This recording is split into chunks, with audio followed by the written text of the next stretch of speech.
구약성경 출애굽기 28장 31절부터 39절까지 말씀 125면입니다. 봉독해 드립니다.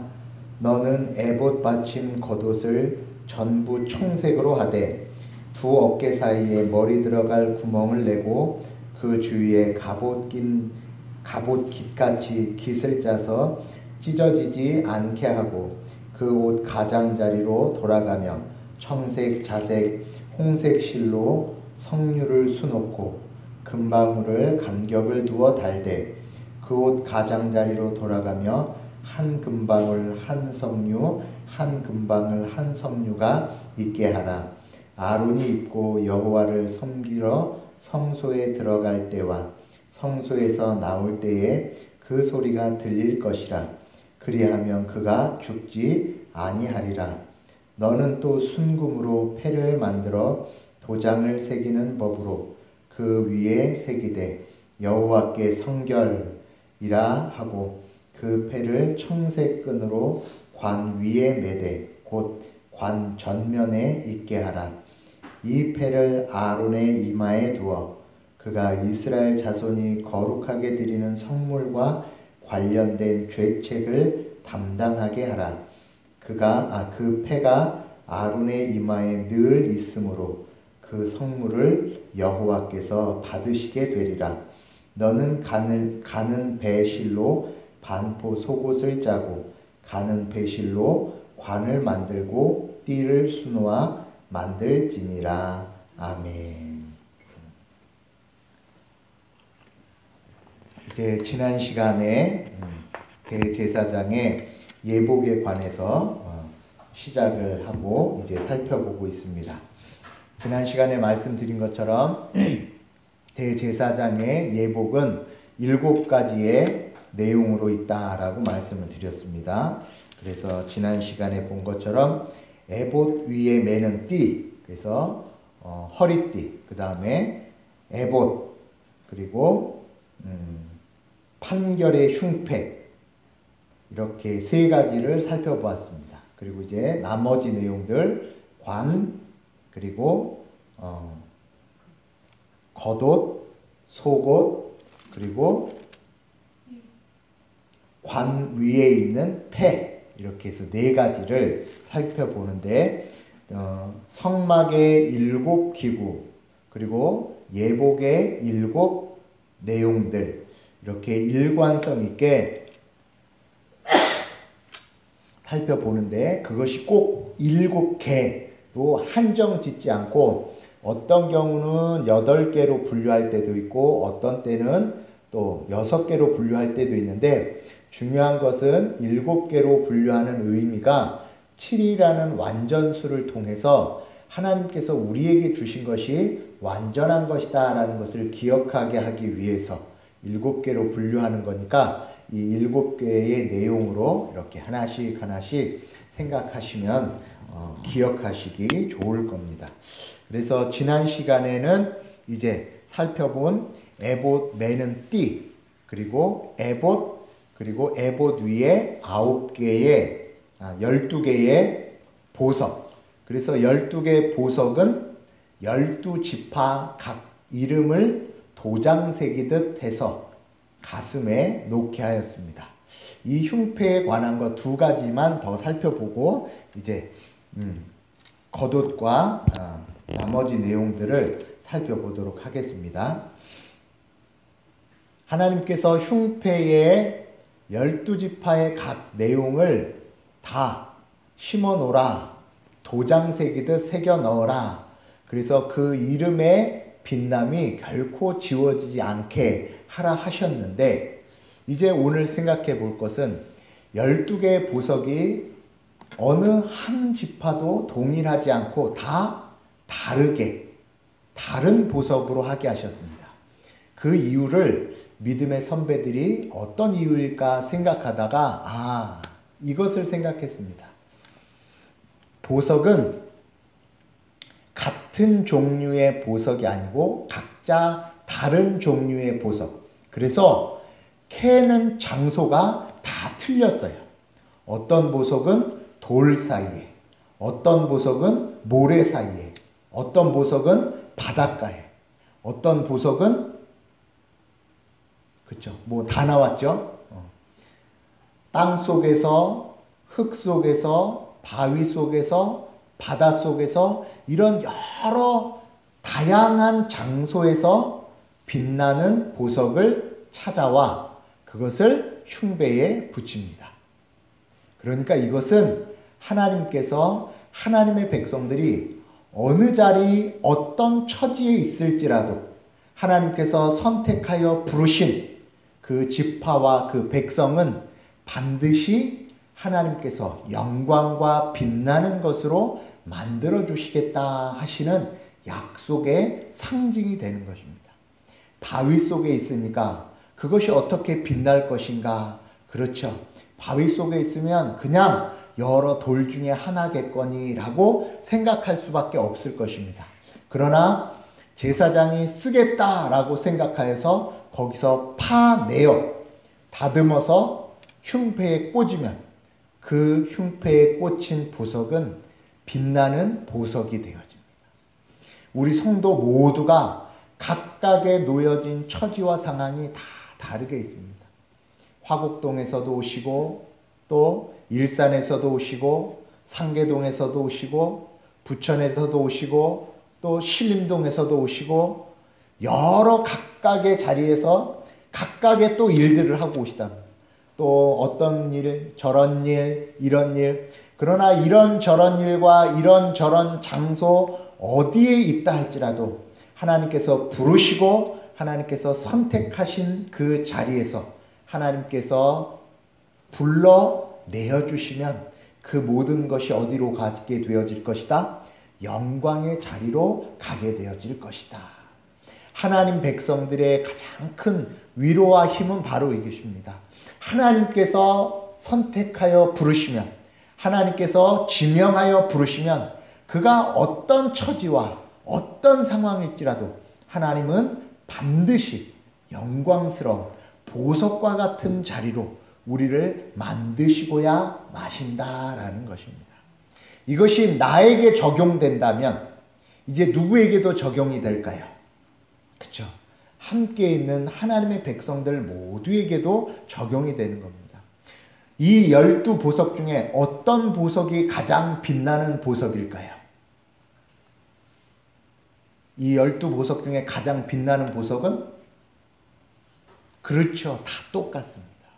그래서 하나님의 교회와 하나님의 백성들은 어느 누구 하나가 더 멋있거나 어떤 이가 더 크다 할 수 있는 것이 아무것도 없다라는 것으로 겸손을 가르치고 계시는 것입니다.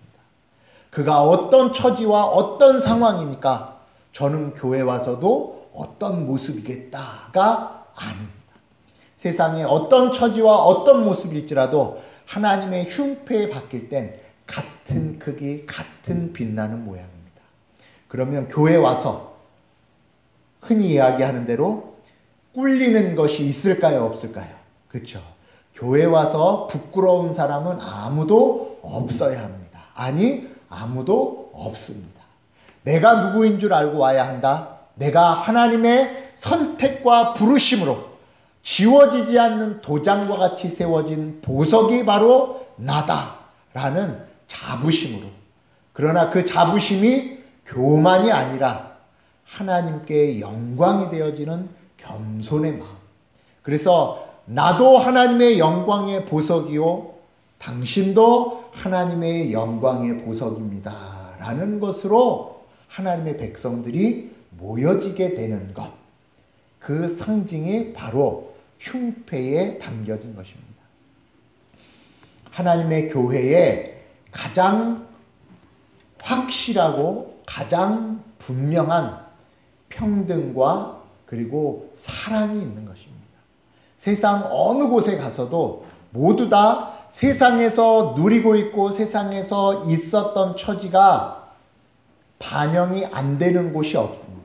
그러나 하나님의 교회는 세상의 어떤 모습, 세상의 어떤 처지일지라도 다 동일한 보석. 두 번째로 살펴볼 것은 25장 15절을 우리 같이 읽어보겠습니다. 25장 15절. 너는 판결 흉패를 에봇 짜는 방법으로 금실과 청색, 자색, 홍색 실과 가늘게 꼰 배실로 정교하게 짜서 만들되. 흉패 앞에 무슨 흉패라고 되어 있죠? 판결 흉패다라고 되어 있습니다. 아니, 빛나는 보석인데 그것이 판결하는 흉패래요. 자, 이 판결을 다른 말로 하면 심판으로 다르게 표현할 수 있습니다. 어떻게? 제가 성경 구절을 몇으로 했죠? 28장입니다. 28장. 28장 15절.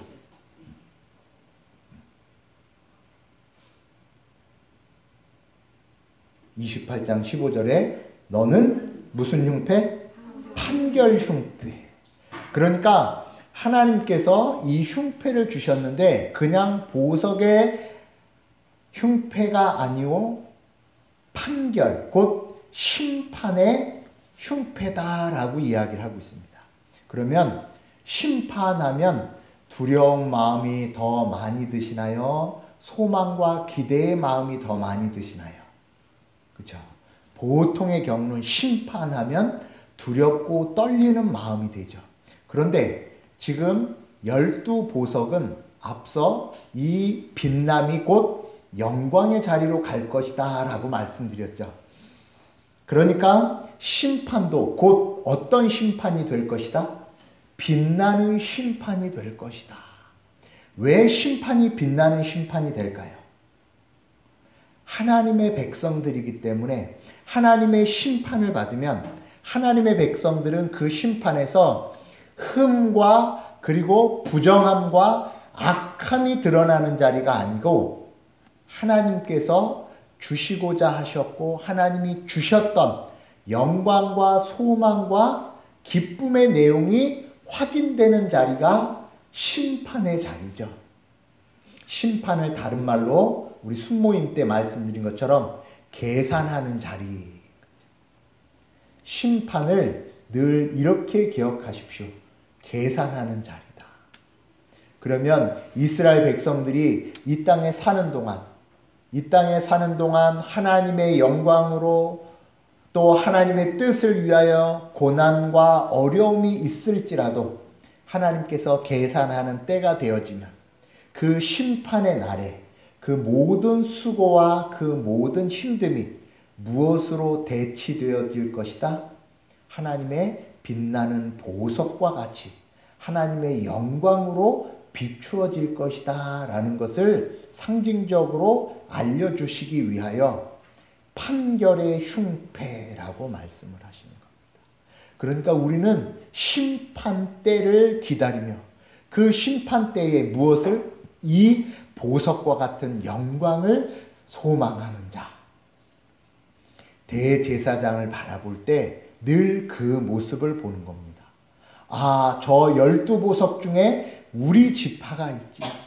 그리고 그 지파의 최종적 심판 때 우리가 저렇게 빛나고 있을 것이고 그렇게 빛날 것이구나 라는 소망을 갖게 되는 거예요. 그래서 하나님의 백성들은 소망을 무엇으로 갖게 되는가 라고 이야기할 때 심판과 판결과 계산하는 것. 그때에 우리는 저 12보석에 새겨진 이름이 높이 들려질 것이다 라는 것을 기억하시고 소망하시는 우리 준명교회 성도님들 되시기 바라겠습니다. 이제 오늘 31절 이제 겉옷의 내용을 살펴보겠습니다. 31절 함께 읽습니다. 시작. 너는 에봇 받침 겉옷을 전부 청색으로 하되. 그러니까 겉옷을 청색으로 하라고 말씀하십니다. 그러면 이 청색은 어떤 것인가? 보통 청색은 우리가 우리식 표현으로 하면 하늘색이죠. 하늘색보다 더 푸른색. 그런데 요즘은 하늘색 그러면 이제 회색이 돼 버려서 이 의미가 좀 퇴색이 되었지만 하늘색은 원래 청색이었어요. 그래서 지금 이 겉옷은 하나님께서 이 땅에서 하나님의 백성들이 하늘의 성품과 하늘에 들려질 모든 것들을 대표하는, 그래서 예수 그리스도의 신성과 그리고 그 신성을 통해서 들려져 올라가는 그의 백성들이 있을 곳 하늘을 상징합니다. 그런데 그 겉옷에 무엇을 달게 하시냐면 33절 34절 같이 읽습니다. 시작. 그 옷 가장자리로 돌아가며 청색 자색 홍색 실로 석류를 수놓고 금방울을 감격을 두어 달되 그 옷 가장자리로 돌아가며 한 금방울 한 석류 한 금방울 한 석류가 있게 하라. 그래서 방울과 그리고 석류 모양의 또 열매를 매달아 놓고 그것이 무엇을 1차적으로 나타내냐면 35절 아론이 입고 여호와를 섬기러 성소에 들어갈 때와 성소에서 나올 때에 그 소리가 들릴 것이라. 그래서 첫 번째로는 소리가 울리게 됩니다. 그래서 딸랑딸랑.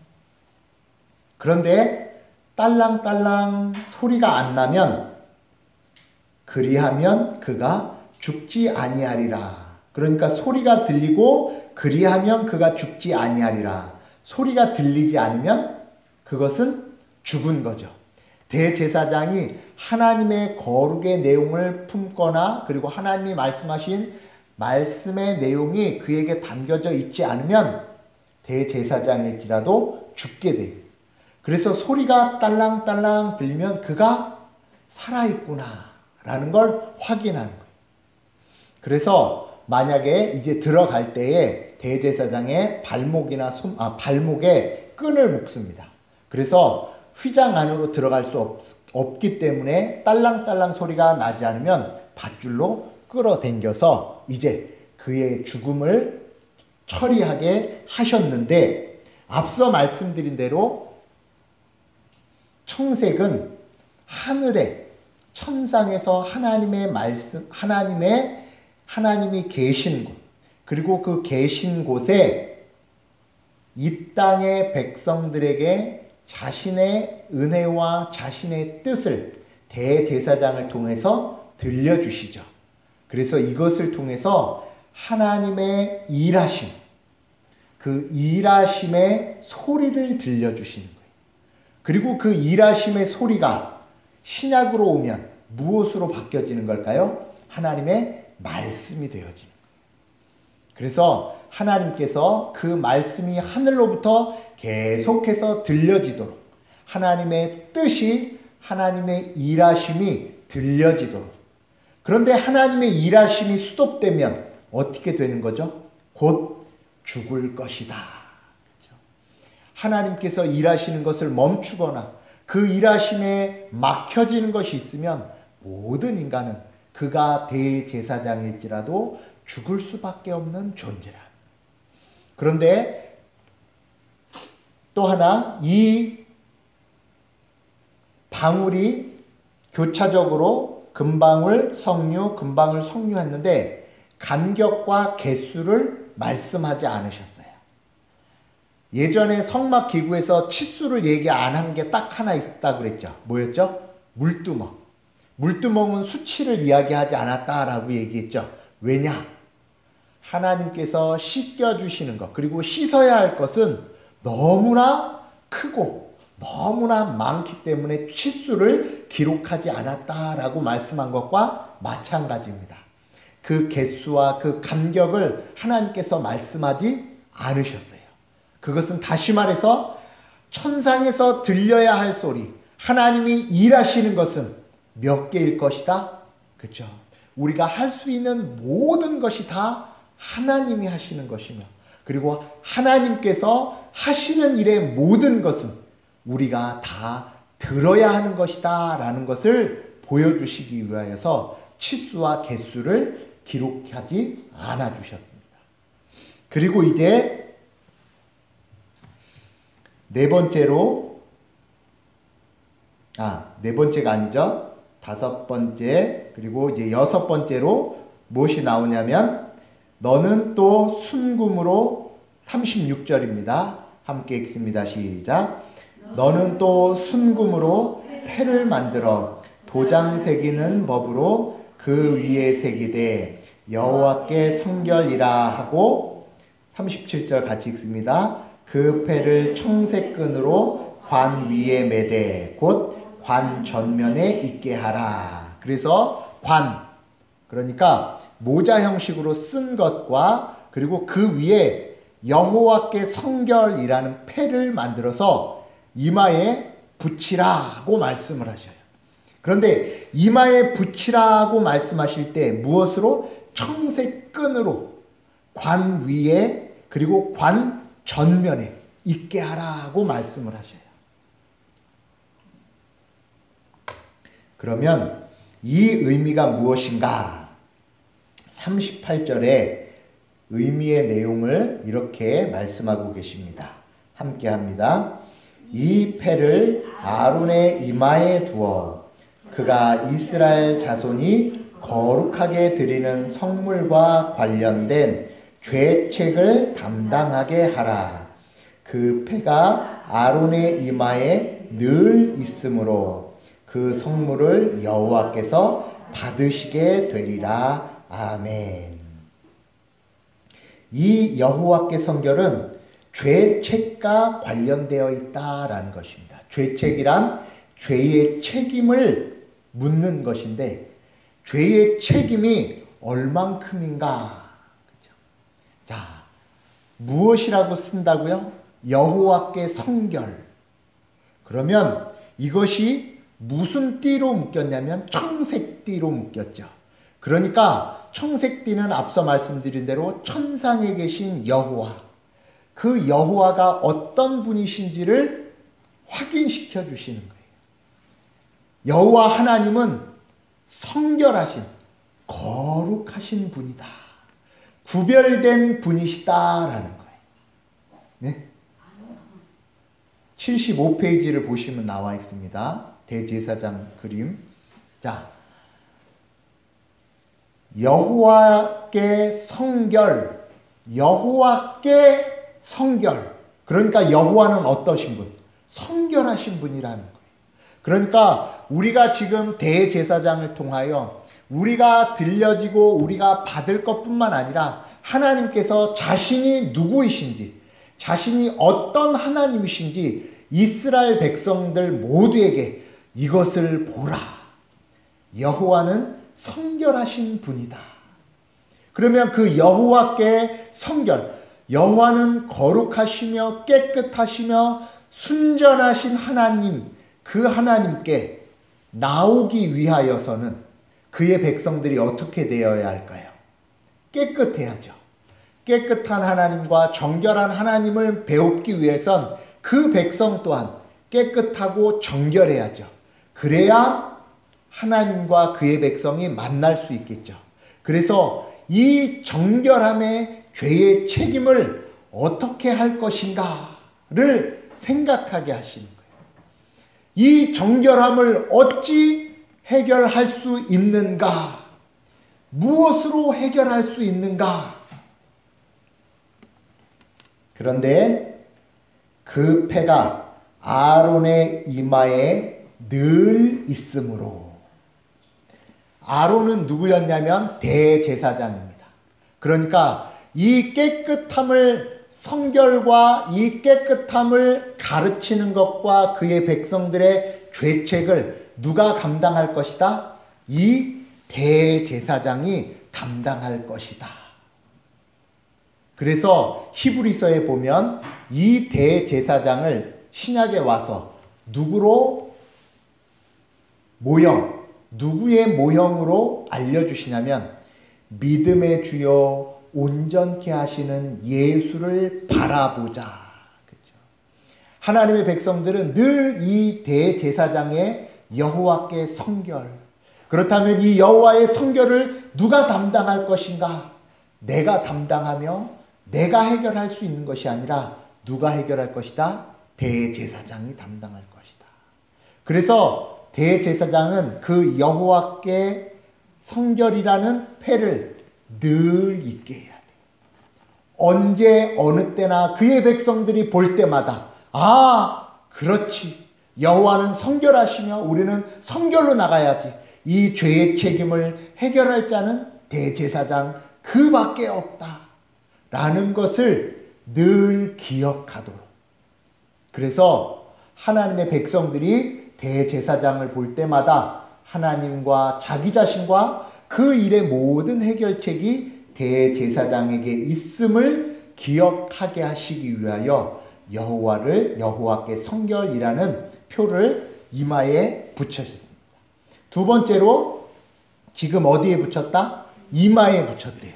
그러면 이마에 붙이면 이렇게 딱 봤을 때 제일 먼저 보이죠. 보면 먼저 보일까?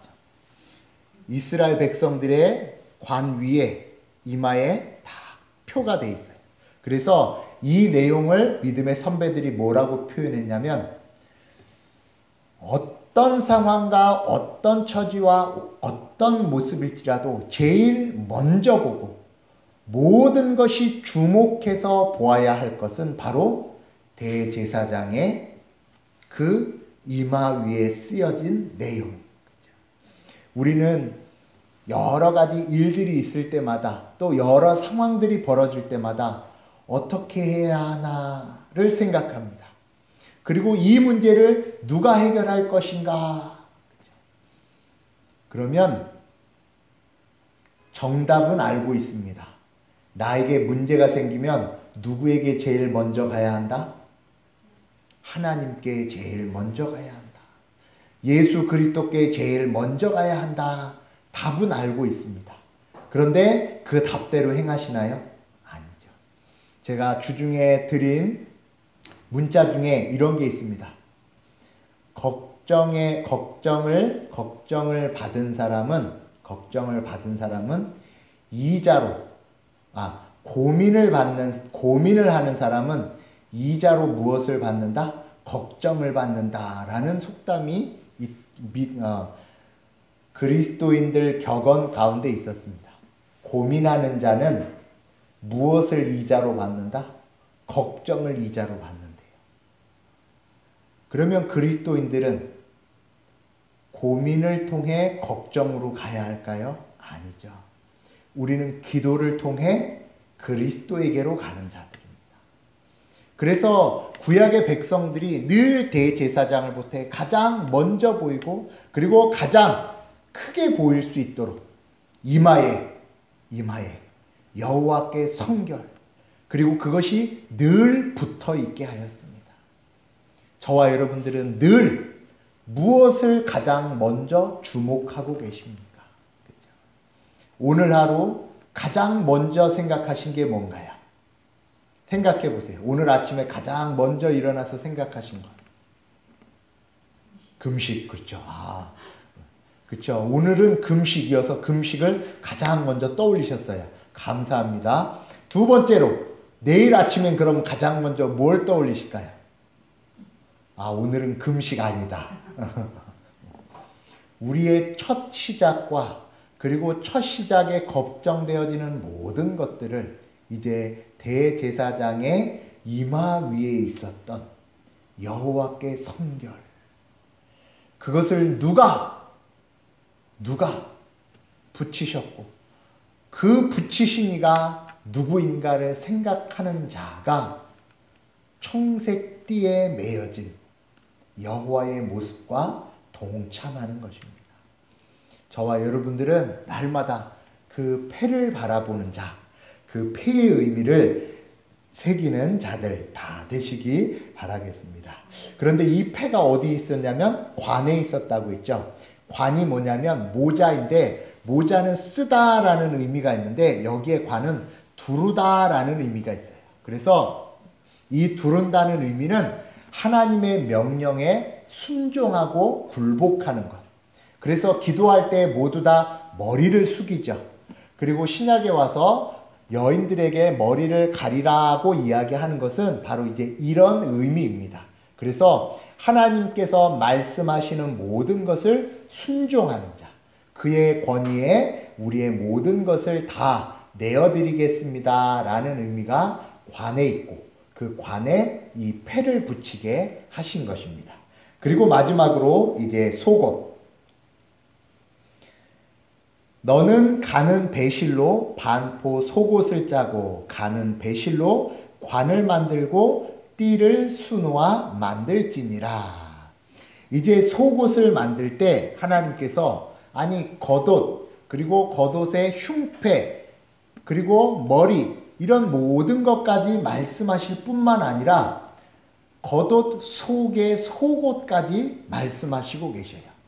하나님께서 속옷까지 지어 우리에게 대제사장의 의미를 알려주시는 것은, 속옷은 지난번 우리가 성막이 있기 전에 제단을 쌓을 때 너희의 하체를 드러내지 마라 하시는 말씀처럼 하체의 부끄러움, 그 인간 마음 속에 있는 부끄러움, 감춰야 할 것까지 하나님께서 이제 대제사장의 직분 아래 그것을 가려주실 것이다 라는 상징적 표현이 속옷의 의미입니다. 그래서 겉의 것만 거룩과 영광의 자리로 바꾸시는 것이 아니라 속 안에 감추어지고 드러나지 않은 모든 것까지 대제사장이 그것을 거룩하고 정결한 것으로 가리워 덮어줄 것이다 라는 것. 그래서 여기까지 7가지의 대제사장 예복을 통해서 옷을 입는 것. 그래서 아담이 옷을 입은 그 모습 그대로 이제 그리스도를 통해서 우리에게 주실 은혜의 내용, 옷에 덮어주심의 내용을 이제 살펴보았습니다. 마지막으로 40절 한 구절만 더 보시면 옷에 관한 모든 내용은 맞춰집니다. 함께 읽습니다. 시작. 너는 아론의 아들들을 위하여 속옷을 만들며 그들을 위하여 관을 만들어 영화롭고 아름답게 하되. 그래서 40절은 누구를 위하여? 아론의 아들들. 아론은 누구냐면 대제사장이죠. 아론의 아들들은 제사장들이에요. 그래서 지금 40절은 제사장들의 옷을 설명하는 겁니다. 그런데 제사장의 옷은 3가지밖에 없어요. 무엇과 무엇이냐면 속옷, 띠, 관. 그래서 지금 그 책을 보시면 74페이지 한번 보세요. 74페이지 맞나요? 네. 거기에 보시면 대제사장과 제사장의 옷이 있죠. 74페이지. 대제사장의 옷과 제사장의 옷의 차이가 바로 거기 있습니다. 대제사장에서의 4개가 빠집니다. 4개가 뭐뭐 빠질까요? 한번 찾아보시면 관의 패가 빠지고, 겉옷이 빠지고, 흉패가 빠지고, 에봇 허리띠가 빠져요. 그리고 옷을 보니까 3가지, 관과 띠와 그리고 옷. 근데 보니 무슨 색이냐면 하얀색이죠. 자, 제사장은 성막 안에서 법궤, 속죄소가 있는 휘장 앞까지만 갈 수 있습니다. 그 앞까지 가는 기구들이 뭐였냐면 번제, 물두멍, 그리고 떡상, 등잔대, 분향단까지만 갈 수 있어요. 여기까지가 뭐냐면 그 흰옷의 의미입니다. 죄의 사함. 그래서 죄를 깨끗게 하게 하는 역할까지가 거기까지. 그래서 제사장의 이 3가지를 통해 하나님의 백성들이 죄에 대하여 깨끗하고 거룩함을 입어 정결하게 될 것이다 라는 것을 상징적으로 보여주시고, 그리고 그렇게 된 자들이 대제사장을 통해 그 다음 보여지는 네 가지는 다 무엇이었냐면 영광과 관련되었어요. 그렇죠? 보석, 흉패, 그리고 그 흉패에 매인 청색띠로 여호와가 어떤 분이시다라는 것까지 다 담아서 죄로 인하여 깨끗하게 되어진 자들의 결국은 무엇이다? 이 영광과 빛남과 올려짐의 자리까지 가게 될 것이다 라는 것을 구별하여 나누어 설명해 주고 계시는 겁니다. 그래서 제사장을 통해 거룩과 성결한 자들은 그 판결, 마지막 심판, 마지막 계산할 때 어디에 가게 될 것이다? 영광의 자리, 빛나는 하나님의 보석과 같은 존재로 되어질 것이다 라는 것을 이 제사장의 의복을 통해 보여주고 계시는 것입니다. 그러면 이 두 가지 제사장과 대제사장의 역할이 하나로 다 묶여져서 이 모든 내용을 나타내 보여주신 분이 누구이시죠? 그렇죠. 예수 그리스도께서 제사장이요. 그래서 그가 십자가에 죽으시고 우리의 모든 고난과 죄를 용서하시고 그리고 그가 친히 또 대제사장이 되어 주셔서 그가 부활 승천하셔서 보좌 우편에서 하나님의 영광을 그의 백성들에게 다 나누어 주시는 그 역할. 그래서 예수 그리스도의 직분이 무엇입니까? 라고 얘기할 때 그의 직분 가운데 메시아의 직분, 선지자직, 제사장직, 그리고 왕직. 그래서 제사장의 은혜의 역사가 바로 이렇게 되어질 것이다 라는 것을 구약에서 상징적으로 보여주시는 거예요. 그러면 이제 선지자하고 왕은 어디에서 나올까요? 왕은 사무엘 상하, 열왕기 상하, 역대 상하에서 나올 거예요. 그리고 선지자는 구약의 선지서 부분에서 다 나오는 거죠. 그래서 구약에서 이 세 가지 직분에 관한 모든 내용들, 아론과 그의 아들들, 다윗과 그의 아들들, 그리고 선지자와 모세와 선지자들에 관한 모든 내용이 모두 다 집중되어 그리스도가 누구이신가를 설명하시고 그 그리스도가 누구이신가를 통해 삼위일체 하나님을 우리에게 알려주시는 것입니다.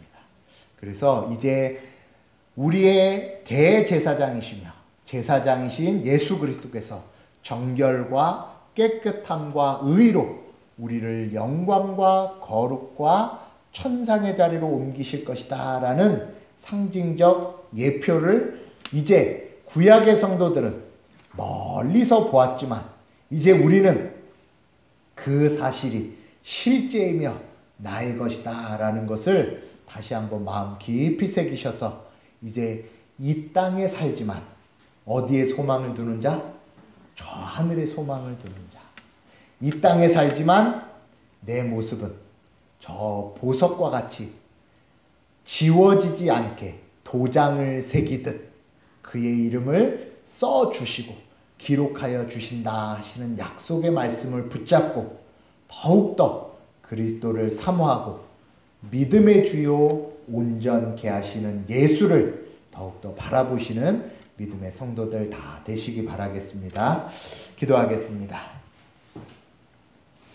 하나님 아버지, 대제사장과 제사장들에게 옷을 입혀 주심으로 그들의 모든 부끄러움과 또 그의 백성들의 죄의 문제를 어떻게 해결하시며 그리고 그 해결의 결과가 어디로 갈지까지 보여주셨습니다.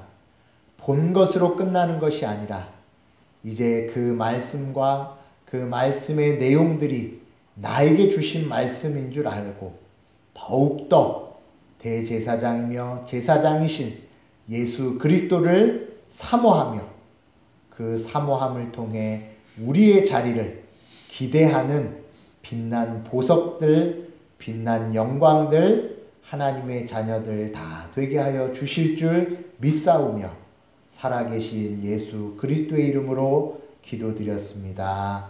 아멘.